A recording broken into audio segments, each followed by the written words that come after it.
ওদের বাড়ির ছাদেই তো মেলে দিলাম।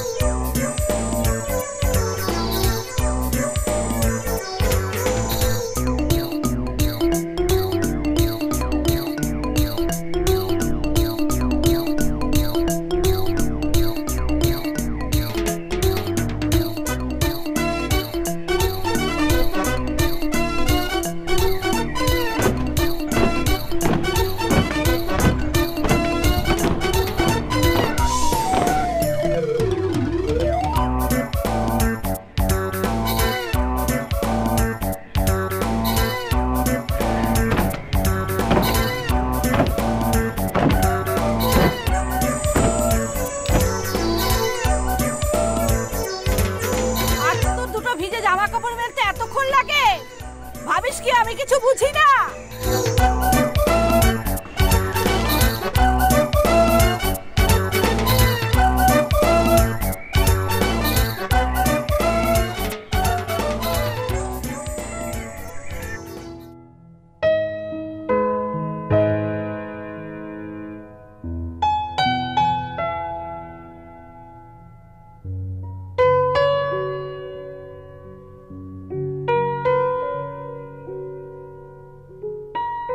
এত বেলায় দাঁত মাজা হচ্ছে। আমার বাড়িতে লক্ষ্মীশ্রী বলে আর কিচ্ছু থাকবে না। এত বেলা অবধি এত বড় মেয়ে পড়ে পড়ে ঘুমোচ্ছে। সত্যি শ্বশুর বাড়িতে গেলে যে কি করবে কে জানে। শোনো, এভাবে বেশি দিন চলবে না। হয় চাকরি করো, নয়তো বিয়ে করো। কতগুলো আজে বাজে ছেলের সঙ্গে সারাদিন ঘুরে ঘুরে ঘুরে ঘুরে গান করে বেড়াচ্ছে। ও মা, সকাল সকাল কি বাবার লিখছ? হ্যাঁ, দেখেছো দেখেছো কি মুখের ভাষা। আর হবে নাই বা কেন? কতগুলো রকবাজ নেশাখোর ছেলের সাথে মেলামেশা করলে তো এমনই হবে। ও মা, স্টপ ইট। কিসের স্টপ ইট? হ্যাঁ, কিসের স্টপ ইট? অনেক সহ্য করেছি, কিন্তু আর থামবো না, আমি বলে দিলাম। কি হলো কি? সকাল সকাল কি শুরু করলে? পাড়ার লোকেরা কি বলবে? তুমি তো আসল কালপ্রিট। তোমার প্রশ্রয় তো মেয়েটার এমন অবস্থা হয়েছে। যা বাবা, আমি আবার কি করলাম? তুমি তো যত নষ্টের গোড়া। মেয়েটাকে একটু শাসন করতে পারো না? উফ, এতক্ষণ আমার পেছনে পড়ে শান্তি হয়নি, তাই তোমার পেছনে পড়েছে। দেখেছো দেখেছো মুখের ভাষা দেখেছো?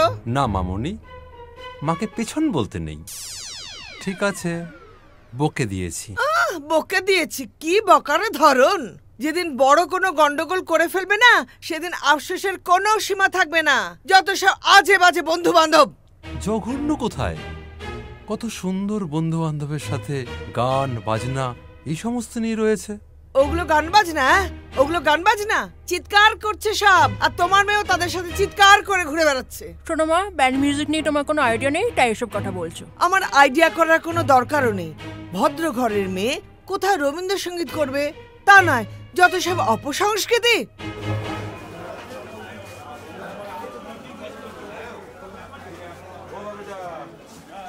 উফ মা, এবার কিন্তু আমার মাথা গরম হয়ে যাচ্ছে। বাপি, মাকে সামলাও।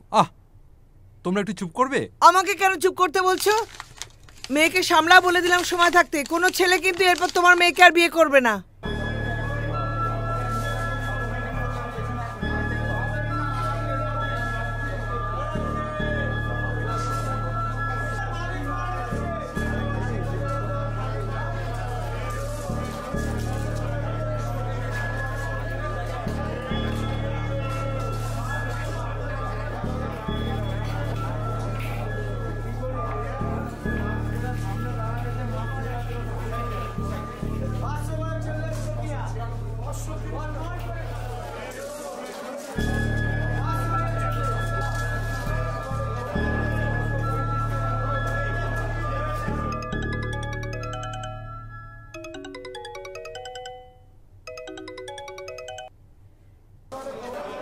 হ্যালো তৃষা।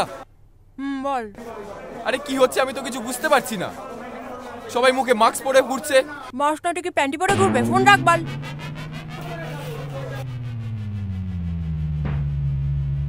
হ্যাঁ হ্যাঁ গো, কি বললো?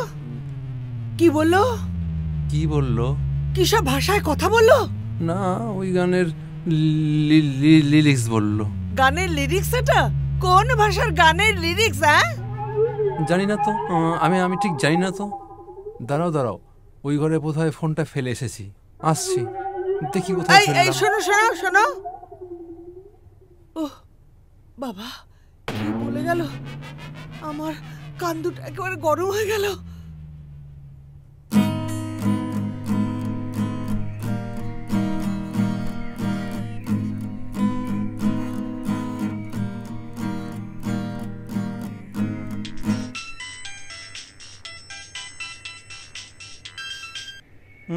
হ্যালো, বাড়িতে আছিস? এই তো বেরোবো। শোন না, বলছি রনির সাথে কোনো কথা হয়েছে তো? আরে সকাল থেকে দুবার ফোন করে কি সব উল্টাপাল্টা বকছে, বলছে 2022-এ কি করে এলাম। আরে দূর ছাড় তো। এই শোন, ওসব বেশি নেশা করার ফল, বুঝলি? আমারও মাথাটা কেমন হ্যাং হয়ে আছে। কিছু বলবি? হ্যাঁ, তোর সঙ্গে একটু কথা ছিল আমার। আরে না, তোকে নয়। আরে শোন না, বললাম সন্ধ্যায় তো আমাদের রিহার্সেল রুমে দেখা হচ্ছে। আমি তখন আলোচনা করে নেবো, কেমন? চল ছাড়ছি, কাট। ওকে চল। নে চাটা নে। বল। ভাই, কথাটা কিছু মনে করবি না তো? আরে তুই বল তো। দেখ, আমার মনে হয় তোর প্রফেশনটা এখন চেঞ্জ করা উচিত। তুই তো 2015 থেকে বল স্ট্রাগল করছিস এই ব্যান্ডটার পেছনে। আচ্ছা তুই বল, কোনো লাভ হলো?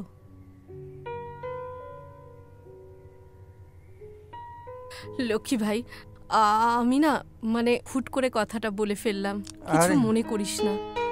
ঠিক আছে, তুই তো ঠিকই বলেছিস। না, এটাই ফ্যাক্ট।